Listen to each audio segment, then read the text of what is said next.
না।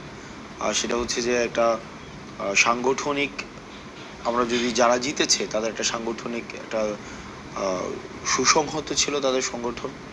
সেই ক্ষেত্রে আমাদের এক্ষেত্রে লার্নিংটা হচ্ছে যে সাংগঠনিক সাপোর্ট বা সাংগঠনিক ভিত্তিটা সুসংহতটা করা হচ্ছে খুব জরুরি।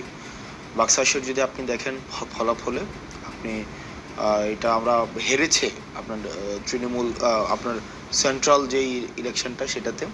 তবে আপনি হলে যদি তাকান, হলে কিন্তু বাক্সাস অনেকগুলা প্যানেলে অনেকগুলা হচ্ছে আপনার হলে সদস্য পদে, ভিপি পদে, তারপর জিএস পদে জয়ী হয়েছে।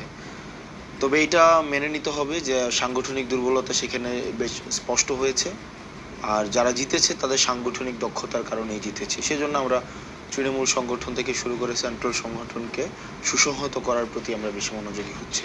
এই নির্বাচন, ডাকসু নির্বাচন সামগ্রিকভাবে যে জাতীয় নির্বাচনকে প্রভাবিত করবে, সামগ্রিকভাবে সেটি বলার অবকাশ নেই। আবার ডাকসু ইলেকশন এটা হচ্ছে একটা ওয়ার্ম আপ হয়েছে, এবং ডাকসু ইলেকশনের যেই ভোটার, ডাকসু ইলেকশনের যারা প্রার্থী, তাদের একটা বৈচিত্র্যের জায়গা, এবং জাতীয় নির্বাচনের বৈচিত্র্যের জায়গা। জাতীয় নির্বাচন আরও বেশি বৈচিত্র্যময়, সেখানে টার্গেটেড অডিয়েন্স, ভোটারদের বয়স, ভোটারদের জীবন মান, ভোটারদের সংস্কৃতি, সেই জায়গায় ডাকসু ইলেকশন থেকে আপনার জাতীয় ইলেকশনে আরও বেশি বৈচিত্র্যময়। সেটা আমাদের জন্য একটা বার্তা।